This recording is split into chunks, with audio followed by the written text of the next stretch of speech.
కాకతీయ కళా తోరణాన్ని తెలంగాణ అధికారిక చిహ్నం నుంచి తొలగిస్తామని ప్రభుత్వం నిర్ణయించడం పట్ల హనుమకొండ కాలేజీ సెంటర్లో బీఆర్ఎస్ నిరసన చేపట్టింది. అక్కడి నుంచి మరింత సమాచారాన్ని మా ప్రతినిధి రవికాంత్ మనకి లైవ్ లో అందిస్తారు. రవికాంత్,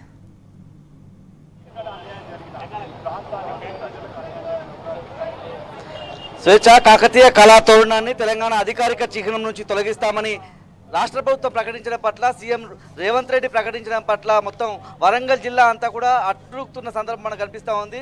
కాకతీయులు అందించింది రాచరిక పాలన కాదు, ప్రజారంజక పాలన అని చెప్పి ప్రజాస్వామ్యవాదులందరితో పాటు ఇవాళ ఓరుగల్లు వాసులంతా కూడా ముక్త కంఠంతో ఇవాళ రాష్ట్ర ప్రభుత్వ నిర్ణయాన్ని ఖండిస్తున్న సందర్భం మనం చూస్తూ ఉన్నాము. అందులో భాగంగానే హన్మకొండ జిల్లా కేంద్రంలో ఉన్నటువంటి కాలోజీ సెంటర్లో ఇవాళ పూర్తి స్థాయిలో మానవహారం నిర్మించిన సందర్భం మనకు కనిపిస్తూ ఉంది. నిన్నటి నుంచి ఇదే తరహా సంబంధించినటువంటి ధర్నాలు కావచ్చు, రాస్తారోకోలు కావచ్చు, నిరసన కార్యక్రమాలు వెల్లువెత్తున్న నేపథ్యాన్ని మనం చూస్తూ ఉన్నాము.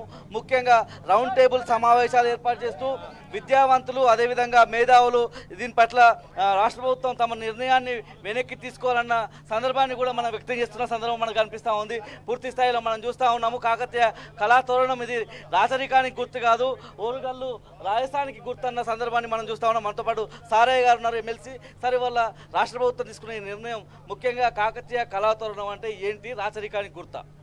కాకతీయ తోరణం అంటే కాకతీయుల సామ్రాజ్యానికి రాజధాని వరంగల్. అలాంటి రాజధాని కూడా దక్షిణ భారతదేశం ఓన్లీ తెలంగాణ సంబంధించిన వరంగల్ సంబంధించిన తోరణం కాదు, అది సౌత్ ఇండియా సంబంధించిన పాకింది. అప్పుడు రాణి రుద్రమాదేవి గారు పుట్టిన గడ్డ ఇది. నేను ఒకటే అప్పీల్ చేస్తున్నాను, కేసీఆర్ గారు చేసిన ఎవరు చేసినా తెలంగాణ సంస్కృతిని కళలను కాపాడడం చేసిన కార్యక్రమం ఇవన్నీ.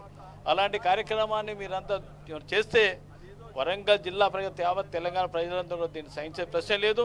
దశలవాదిగా నిన్ననే కవులు కళాకారులు అన్ని రకాల ప్రజలందరూ కూడా నేను రౌండ్ టేబుల్ సమావేశం ఏర్పాటు జరిగింది.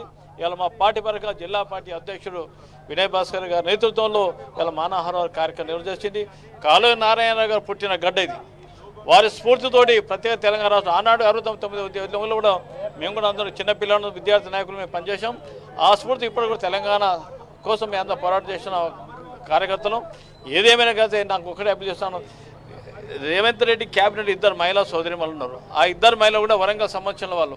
ఒకళ్ళు ఉద్యమ స్ఫూర్తితో ఉన్న సీతక్క గారు, ఒకళ్ళు వరంగల్ నియోజకవర్గం ఎమ్మెల్యేగా గెలిచి మంత్రి అన్నారు సురేఖ గారు. ఇద్దరు కూడా క్యాబినెట్లో మహిళ కనుక రాణి ఉత్తర వారసులు కనుక మీ నిజంగా అయితే తప్పకుండా ఈ కార్యక్రమాన్ని మీరు క్యాబినెట్లో తిరస్కరించి విత్డ్రా చేసుకో విధంగా గౌరవ ముఖ్యమంత్రి గారిని క్యాబినెట్లో ఒప్పించడానికి ప్రయత్నం చేయాలని అప్పీల్ చేస్తున్నాను. మనతో పాటు దాసే వినయ్ భాస్కర్ గారు హనుమకొండ జిల్లా పార్టీ అధ్యక్షులు. సరే, వాళ్ళ తాత్కాలికంగా వాయిదా వేయడం విషయంలో మీరైతే విజయం సాధించారు. 2 రోజుల నుంచి నిరసన తెలపడం ద్వారా. ముఖ్యంగా నిలిపివేత విషయంలో మాత్రం ఎట్లాంటి నిర్ణయం తీసుకోలేదు, ఆ రకమైన ప్రకటన చేయలేదు. ఎట్లా చూస్తున్నారు? వాయిదా వేయటం కాదండి, మొత్తానికి ఈ లోగోను ఖచ్చితంగా ఉంచుతాము. దీన్ని మా నిర్ణయాన్ని ఉపసంహరించుకుంటామని చెప్పే వరకు కూడా ఈ ఉద్యమం కొనసాగుతుంది. ఇది ప్రజా ఉద్యమం, ఇందులో కవులు కళాకారులు మరి ఆ రోజు